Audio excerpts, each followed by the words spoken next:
Students, welcome to winter classes. और आज की क्लास में हम लोग स्टार्ट करने वाले हैं कक्षा 10वीं का विषय भूगोल पाठ 5वां। पाठ का नाम है प्राकृतिक वनस्पतियां एवं वन्यजीव। स्टूडेंट्स, इसके पहले मैंने 2 वीडियो बनाए हुए हैं प्राकृतिक वनस्पति एवं वन्यजीव के ऊपर, जिसके अंदर पहले वीडियो मैंने बताया है कि ब्राजील की वनस्पतियों की विशेषताएं क्या होती हैं, और दूसरे वाले वीडियो मैंने बताया हुआ है कि भारत की वनस्पतियों की क्या विशेषताएं।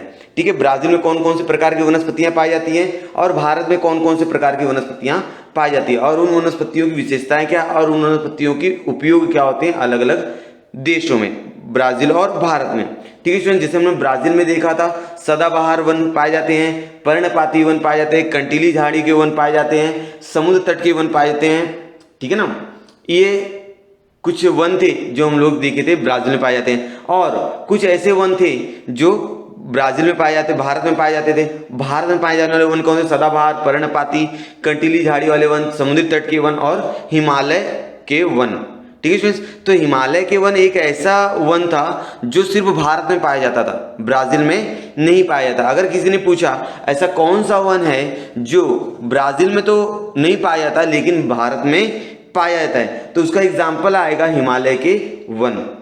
ठीक है स्टूडेंट्स, तो ब्राजील के वनों को 3 भाग में बांटा गया था स्टूडेंट्स, कि अधिक वर्षा वाले वनस्पतियां, कम मध्यम वर्षा वाली वनस्पतियां और कम वर्षा वाली वनस्पतियां, इस तरह से उनको बांटा गया था। और आपने ये भी देखा था कि ब्राजील के जो जंगल है वो विश्व का फेफड़ा क्यों कहा जाता है। ठीक है, इसके बारे में हमने देखा हुआ है। यदि आप लोगों ने उन वीडियोस को नहीं देखा है तो प्लीज पहले वो वीडियोस को देख लीजिए, आप लोग को ये वीडियो समझने में आसानी होगी। ठीक है स्टूडेंट्स, तो इस वीडियो में लोग टॉपिक है ब्राजील में वन्य जीव। ठीक है, वन्य मतलब क्या होता है स्टूडेंट? जंगल। वन्य मतलब क्या होता है? जंगल। और जीव मतलब सजीव। ठीक है ना, जंगल में रहने वाले सजीव को क्या कहा जाएगा? वन्य जीव रहेगा। और जंगल में क्या क्या हो सकते हैं? पक्षी हो सकते हैं, प्राणी हो सकते हैं, अलग अलग प्रकार के प्राणी पक्षियां पाई जा सकती हैं। ठीक है, अब हम लोग इसके अंदर बात करेंगे ब्राजील के अंदर। तो स्टूडेंट्स, आप लोगों को मालूम है कि सबसे ज्यादा जो जंगली इलाका है वो कहां पर है? ब्राजील में। ठीक है ना, अमेजन नदी का मैदान, वहां पर बहुत बड़ा जंगल है। ठीक है, उसको विश्व का फेफड़ा भी कहा जाता है। जब वहां की इतनी ज्यादा विविधता है तो वहां पर सजीव जो रहेंगे जंगलों में, उनके अंदर भी बहुत ज्यादा सजीव रहेंगे। ठीक है ना, सबसे ज्यादा सजीव वहीं पर पाए जाते हैं। अब यहाँ पर कुछ क्वेश्चन पूछा गया है, इन क्वेश्चन को पहले पढ़ते हैं और उसके संबंधित उत्तर को समझने का प्रयास करते हैं। मानचित्र में दर्शाई गई प्रजातियों शीर्षक दीजिए। कोंडोर, एनाकोंडा, सिंहसन सुनहरा, तामरीन, मकाऊ इत्यादि। ठीक है स्टूडेंट्स, ये आपको क्या पूछा गया है? ये आपसे क्वेश्चन पूछा गया है। तो स्टूडेंट्स, पहले क्वेश्चन को समझने के लिए हमको इस मैप को समझना पड़ेगा कि मैप क्या बोलता है, कि इसमें ब्राजील में अलग अलग जगहों पर कौन कौन सी प्रजातियां पाई जाती है। जैसे अगर बात किया जाए कोंडोर की, तो स्टूडेंट्स ये जो दिख रहा है आपको, ये कोंडोर है। क्या स्टूडेंट्स? ये कोंडोर है, ये कोंडोर। और दूसरे सजीव की बात की गई स्टूडेंट, दूसरा सजीव एनाकोंडा। एनाकोंडा आप लोग देख सकते हो, यहाँ पर एनाकोंडा दिख रहा है आपको, ये एनाकोंडा और यहाँ पर है। एनाकोंडा जो होता है स्टूडेंट्स वो पेंटानल में पाया जाता है। पेंटानल एक दलदली इलाका है जहां पर एनाकोंडा बहुत अधिक मात्रा में पाया जाता है। पेंटानल दलदली प्रदेश होने के कारण यहाँ एनाकोंडा की प्रजाति पाई जाती है। और ये कहाँ पर उपस्थित है स्टूडेंट? दक्षिण पश्चिम में जाएंगे तो हमको पेंटानल दिखाई देगा। समझ में आ गया यहाँ तक? और दूसरा सजीव बोला था सिंह सम सुनहरा, मतलब सिंह के समान दिखने वाला जानवर। ठीक है, तो उसका अगर हम लोग बात करें तो यह क्या है स्टूडेंट? सिंह सम सुनहरा है। ये थोड़ा बंदर के जैसा दिखता है और ये जो होता है वो सुनहरे रंग का होता है। ठीक है, लाल लाल कलर का, इसके जितने बाल रहेंगे वो लाल कलर के दिखाई देंगे। ठीक है, सिंह सम सुनहरा ब्राजील के दक्षिण पूर्वी भाग में पाया जाता है, ब्राजील में। और इसके बाद अगला जो बोला है तामरीन, मकाऊ। मकाऊ को आप लोग यहां पर देख सकते हो, ये आपका क्या है? मकाऊ है। ठीक है स्टूडेंट्स, ये क्या है? मकाऊ है। ठीक है, चलिए अब अगला क्वेश्चन की तरफ बढ़ते हैं। स्टूडेंट्स, ये प्राणी किन प्रदेशों में पाए जाते हैं? इन वन प्रदेशों में उनका अधिवास होने का कारण क्या है? ये अलग अलग प्रदेशों में पाए जाते हैं, उनका अलग अलग अधिवास हो सकता है। जैसे कोई विषुवत रेखा वन में पाए जाते हैं, कोई उष्ण घास वाले मैदान में पाए जाएंगे। जैसे अगर हम लोग बात करें एनाकोंडा की, तो एनाकोंडा जो है दलदली इलाके में पाया जाता है। अगर मैं बात करूं तामरीन की, सिंहसम तामरीन की, वो ब्राजील उच्च भूमि में पाया जाता है। ठीक है, इनके अलग अलग स्थान हो सकते हैं उनकी वर्षा वनों के हिसाब से। अगला क्वेश्चन है स्टूडेंट्स, सीमा विस्तार की दृष्टि से वन्य प्राणियों का वर्गीकरण कीजिए। सीमा विस्तार की दृष्टि से क्या करना? आपको वन्य प्राणियों का वर्गीकरण करना है। प्रश्न का उत्तर समझने के लिए हमको यह मैप को समझना बहुत ज़्यादा ज़रूरी होगा कि ब्राज़ील में इस देश के उत्तरी भाग में गुयेना उच्च भूमि और ब्राज़ील उच्च भूमि है। अगर हम लोग बात करें तो यहाँ पर ये ब्राज़ील उच्च भूमि है और यहाँ पर क्या पाई जाती है, गुयेना उच्च भूमि है, ठीक है। और यहाँ पर आप लोग देखोगे तो सदाबहार वर्षा वन दिखाई दे रहे हैं, यहाँ पर कलर देखिए आप बता सकते हो विषुवत रेखीय वन, ठीक है ना, विषुवत रेखीय वन, इसको सदाबहार वर्षा वन भी कहा जाता है। ब्राजील के मध्य भाग में अगर हम लोग देखेंगे तो यहाँ पर पैराग्वे और पराना नदी दिखेगी आपको। यहाँ पर मैदानी प्रदेशों में पर्णपाती वन पाए जाते हैं। कौन से वन पाएंगे, पर्णपाती वन या सवाना वन पाए जाएंगे, ठीक है। अब अगर ब्राजील की उच्च भूमि की बात करें, जो ब्राजील उच्च भूमि यहाँ पर कटिंगा जो दिख रहा है, सायो फ्रांसिस्को नदी, ये ब्राजील की उच्च भूमि है। तो ब्राजील की उच्च भूमि में समशीतोष्ण वन पाए जाएंगे। समशीतोष्ण मतलब जहां पर ठंडी और गर्मी दोनों रहेगी, ठीक है। और पेंटानल दलदली प्रदेश, अगर यहाँ पर बात करें पेंटानल की, वो दलदली इलाका है। अगर हम लोग बात करें ब्राजील के उत्तर पूर्व की, उत्तर की तरफ देखना और पूर्व की तरफ देखना, उत्तर की तरफ और पूर्व की तरफ, तो वहां पर वृष्टि छाया का प्रदेश, क्योंकि यहाँ पर आपको अटलांटिक महासागर मिल जाता है और यहाँ पर विशाल कगार होने की वजह से वृष्टि छाया का प्रदेश निर्माण होता है। विशाल कगार क्या होता है, ये सारी चीजें मैंने इसके पिछले वाले वीडियोस में बता के रखी हुए, उन वीडियोस को देख कर आप समझ सकते हो, ठीक है स्टूडेंट। चलिए आगे बढ़ते हैं स्टूडेंट्स। यहाँ पर देख लेते हैं द्वैत के रंग किस प्रदेश में विषुवत रेखीय वन अधिक पैमाने पर पाए जाते हैं, इसके पीछे क्या कारण है। जाहिर सी बात है, सबसे ज्यादा विषुवत रेखीय वन जो होते हैं वो कहाँ पाए जाते हैं, ब्राजील में पाए जाते हैं। कहां पर पाई जाती है स्टूडेंट्स, ब्राजील में, क्योंकि ब्राजील से विषुवत रेखा गुजरती है। और जहां से विषुवत रेखा गुजरती है, इसके पहले वाली वीडियोस में मैंने बताया हुआ है कि जहां से विषुवत रेखा गुजरती है वहां पर सूर्य प्रकाश सीधे समांतर पड़ता है, उसके सूर्य प्रकाश सीधा उपलब्ध होता है और वहां पर तीव्र गति से उनको ऊर्जा प्राप्त होती है। वहां की वनस्पतियां तीव्र गति से क्या करती हैं, वृद्धि करती है। और यहाँ की जो वनस्पतियां रहती है, जो भी वनस्पतियां विषुवत रेखीय वन में पाई जाती है या विषुवत रेखीय रेखा के समीप पाई जाती है, उन वनस्पतियों का जो जीवन काल होता है वो बहुत अधिक होता है। इसके कारण ब्राजील में विषुवत रेखीय वन अधिक मात्रा में पाए जाते हैं। ये मैंने पहला आंसर आपको बता दिया। दूसरा क्वेश्चन यहाँ पर क्या पूछा है, भारत में कौन से वन है जो ब्राजील में नहीं पाए जाते, मतलब भारत के पास ऐसा कौन सा वन है जो ब्राजील में नहीं पाया जाता है। तो भारत में हिमालयीन वन है जो ब्राजील में नहीं पाया जाता है, ठीक है। भारत में हिमालयीन वन है जो ब्राजील में नहीं पाया जाता। अगला है क्वेश्चन, ब्राजील में कौन सा वन है जो भारत में भी पाए जाते हैं। ब्राजील में ऐसा कौन सा वन है जो भारत में पाया जाता है। तो ब्राजील में सदाबहार वन, ये भारत में पाया जाता है। अर्ध सदाबहार वन, ये भी भारत में पाया जाता है। कंटीली झाड़ी, ये भी भारत में पाई जाती है, ठीक है ना। समुद्र तट के वन, ये भी भारत में पाए जाते हैं। तो 4 वन बताए मैंने, सदाबहार, अर्ध सदाबहार, कंटीली झाड़ी और समुद्र तट के वन, ये 4 ब्राजील में पाए जाते हैं और भारत में पाए जाते हैं। अगला क्वेश्चन है, किस देश में वनस्पतियों में अधिक विविधता पाई जाती है, इसके पीछे क्या कारण है। स्टूडेंट्स, इसका सिंपल सा कारण रहेगा कि सबसे ज्यादा वनस्पति विविधता जो है वो ब्राजील में पाई जाती है। इसका सिंपल सा कारण है कि ब्राजील विभिन्न स्थानों पर तापमान और वर्षा में विविधता पाई जाती है। ब्राजील के अलग अलग स्थानों पर तापमान में और वर्षा में क्या होती है, विविधता पाई जाती है, जिसकी वजह से वहां पर वनस्पतियों में अधिक विविधता पाई जाती है। अगला क्वेश्चन हो गया, जलवायु एवं वनों के प्रकार को ध्यान में रखते हुए किस देश में वनधारित व्यवसाय का विकास हुआ है। स्टूडेंट्स, वनधारित व्यवसाय मतलब ऐसे व्यवसाय जो वनों पर आधारित हो, जैसे लकड़ी का व्यवसाय हो गया, लकड़ी से अलग अलग चीजें बनाने का जो व्यवसाय है, वो कौन से देश में ज्यादा विकसित, ब्राजील में या भारत में। क्योंकि आप सबको मालूम है जब सबसे ज्यादा जो वन है वो कहाँ पाए जाते हैं, ब्राजील में। तो सबसे ज्यादा वनों पर आधारित जो व्यवसाय रहेंगे वो भी कहाँ पाए जाएंगे, ब्राजील में ही पाए जाएंगे। समझ में आएगी बात। चलिए अब आगे देखते हैं। चलिए स्टूडेंट्स, भौगोलिक स्पष्टीकरण देख लेते हैं। ब्राजील में वन्य जीव के बारे में देखते हैं। ब्राजील में कहाँ कहाँ पर कौन कौन से वन्य जीव पाए जाते हैं, कहाँ पर मछलियां पाई जाती है, कहाँ पर पक्षी पाए जाते हैं, कहाँ पर प्राणी पाए जाते हैं, देख लेते हैं, इनको पढ़ के समझ लेते हैं। विश्व के किसी भी अन्य देश की अपेक्षा ब्राजील में वन्य जीव अधिक विविधता पाई जाती है। सबसे ज्यादा वन्य जीव की जो विविधता होती है वो सबसे ज्यादा कहाँ पर पाई जाती है, ब्राजील में पाई जाती है।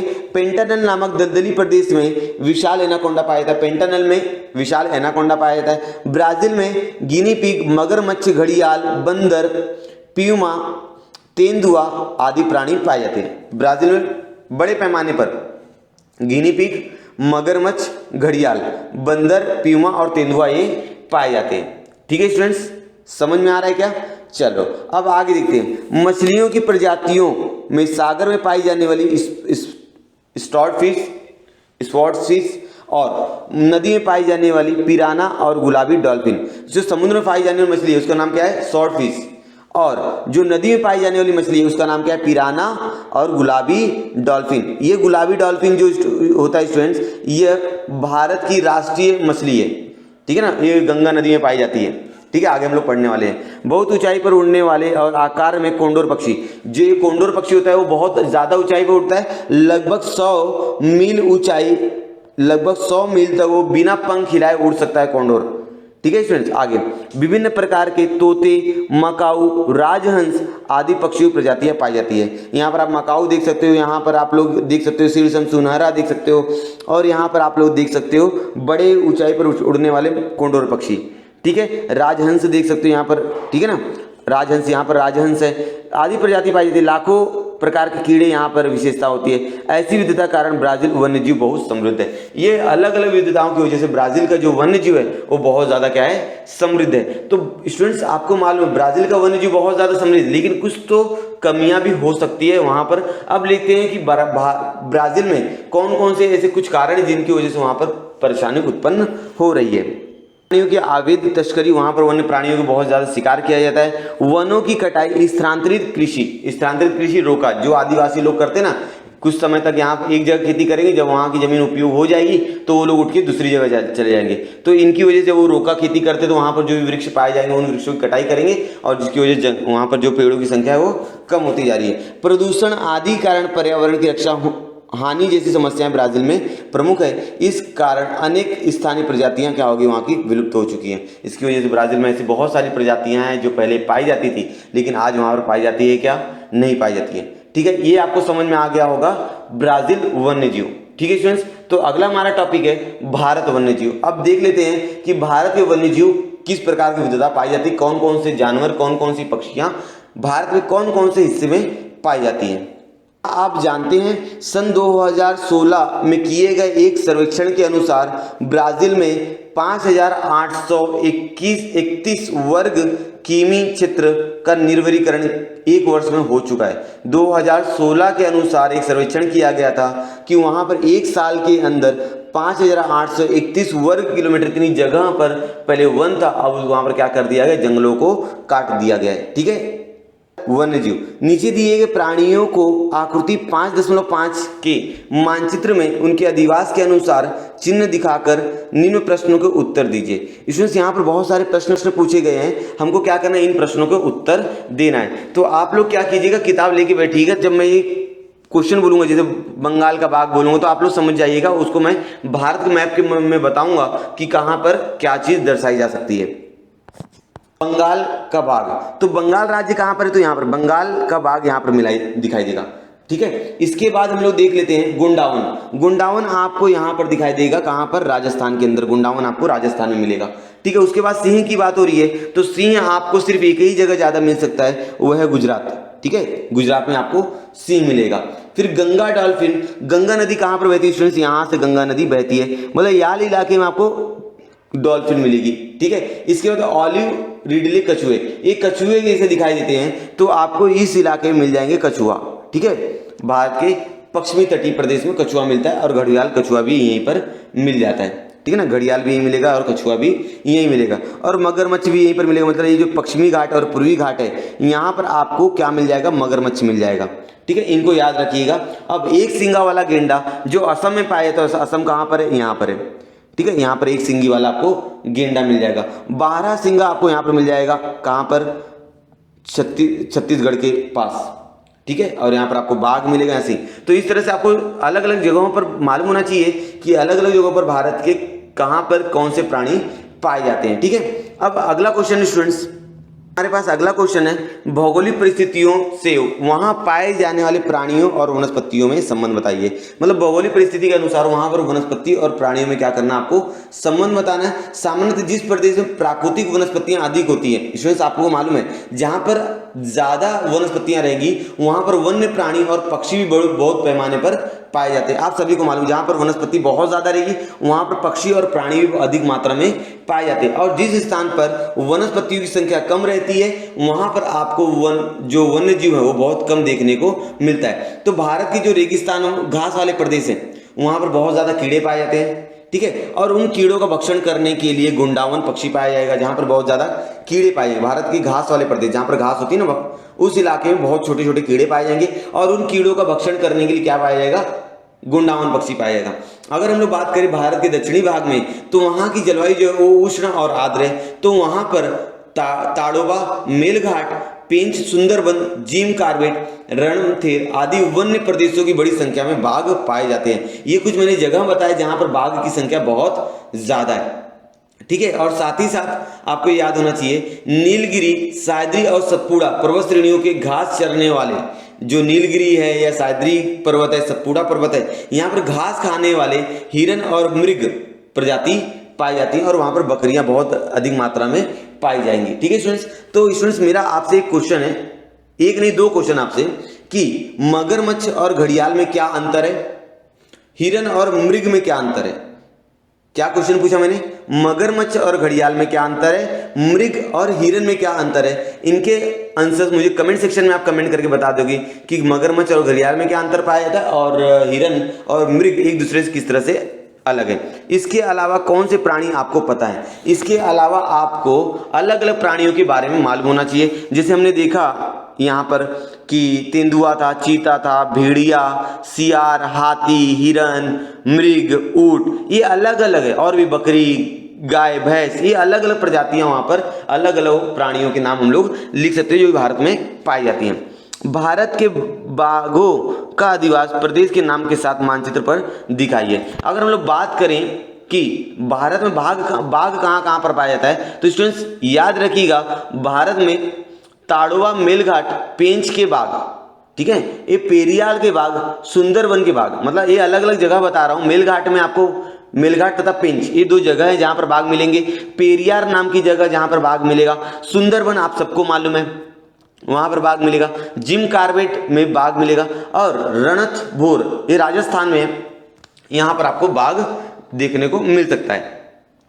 किन कारणों से उनका अधिवास इन प्रदेशों में होगा, इसके अलग अलग एग्जाम्पल स्टूडेंट्स, क्या कारण हो सकते हैं उनके अधिवास वहां पर होने की वजह से। स्टूडेंट्स आपको मालूम होना चाहिए कि जो ताड़ोबा है, मेलघाट है, पेंच है, और मैंने जो बताया सुंदरबन, जिम कार्बेट, ये जो कुछ नाम मैं बता रहा हूं, यहाँ पर जो होता है वो घास वाले प्रदेश बहुत ज्यादा, जंगल बहुत ज्यादा है। ये प्राणी बाघों का आहार रहते हैं। जैसे वहां पर कुछ बहुत सारे ऐसे प्राणी होते हैं जो घास और खरपतवार खाते हैं, जो शाकाहारी प्राणी पाए जाते हैं, ठीक है। और शाकाहारी प्राणी, एक बाघ का क्या होता है, भोजन होता है, ठीक है ना। बाघ क्या करेगा, उनका भोजन खाएगा, क्योंकि मैंने बहुत सारे नाम बताए, ताड़ोबा, मेलघाट, पेंच, सुंदरबन, जिम कार्बेट, ऐसे इलाके जो घास वाले प्रदेश में आते हैं, ठीक है। वहां पर शाकाहारी प्राणी बहुत पाए जाएंगे। शाकाहारी प्राणियों के नाम आपको मालूम होंगे। अब इन शाकाहारी प्राणियों पर निर्भर रहने वाले जो बाघ है वो उनको खाएंगे और वो उनका आहार बन जाएंगे। इसके अलावा जो ताड़ोबा, मेलघाट, पेंच, सुंदरबन और जो जिम कार्बेट है, इन स्थानों पर अभयारण्य बहुत ज्यादा है, राष्ट्रीय उद्यान है, संरक्षित वन है। संरक्षित मतलब सरकार द्वारा उसको संरक्षित कर दिया गया ताकि उसको मानव द्वारा किसी प्रकार की क्षति न हो। ये कारण है जिनकी वजह से इनके अधिवास इन प्रदेशों में पाए जाते हैं, ठीक है स्टूडेंट्स। यहां तक समझा है कि आप लोग को। चलिए अब आगे देखते हैं। भौगोलिक स्पष्टीकरण पढ़ लेते भारत के वन्य जीवों के बारे में, कहां पर कौन से वन्य जीव पाए जाते हैं। वन्य प्राणियों में भारत में प्रचुर विविधता पाई जाती है। वन्य प्राणियों की तुलना में अगर देखिए, भारत में बहुत ज्यादा वन्य प्राणी पाए जाते हैं, और भारत में कुछ ऐसी प्रादेशिक प्रजातियां हैं जो किसी और देश में नहीं पाई जाती, जैसे सिंह और जो बात करते बाघ, वह सिर्फ एक भारत ही ऐसा है जहां पर दोनों पाए जाते हैं, ठीक है ना। बाघ और सिंह ऐसे दोनों हैं जो ये सिर्फ भारत में पाए जाते हैं, और दूसरे देशों में दोनों नहीं पाए जाते। एक पाया जाता होगा तो दूसरा नहीं मिलता होगा। भारत में वन्य प्राणियों कई प्रजातियां हैं। भारत के उष्ण और नम वनों में हाथी पाए जाते हैं, जहां पर गर्मी और थोड़ा सा नमी वाला इलाका होता है, जंगलों में क्या पाए जाते हैं, हाथी पाए जाते हैं। असम के दलदली प्रदेश में एक सिंगा वाला गेंडा पाया जाता है, मैंने पहले बता दिया। जो असम इलाका है वहां पर क्या पाया जाता है, एक सिंगा वाला गेंडा। रेगिस्तान में जंगली गधे, ऊंट पाए जाते हैं। रेगिस्तान में आप सबको मालूम है, इसको बताने की जरूरत भी नहीं मुझे कि रेगिस्तान में जंगली गधे और ऊंट पाए जाते हैं। हिमालय में बर्फीले प्रदेश में हिम तेंदुए, चमरा या चमरी हम लोग बोल सकते हैं, याक याक आपने देखा होगा, सुना होगा, याक पाए जाते हैं। प्रायद्वीपीय प्रदेश मतलब जो महाराष्ट्र वाला इलाका, वहां पर जंगली भैंसा, अनेक प्रकार के हिरन, मृग, बंदर आदि प्राणी पाए जाते हैं। ये प्रायद्वीपीय प्रदेश अलग अलग इलाकों में, जैसे अगर हम लोग बात करें उष्ण और नम वाला जो वन रहेगा वहां पर हाथी पाए जाते हैं। और असम का अगर दलदली इलाका देखेंगे तो वहां पर एक सिंगा गेंडा पाया जाता है। और राजस्थान की बात करेंगे, राजस्थान का रेगिस्तान, वहां पर आपको जंगली गधे और ऊंट देखने को मिलेंगे। और हिमालय के बर्फीले इलाके में अगर देखें तो हिम तेंदुआ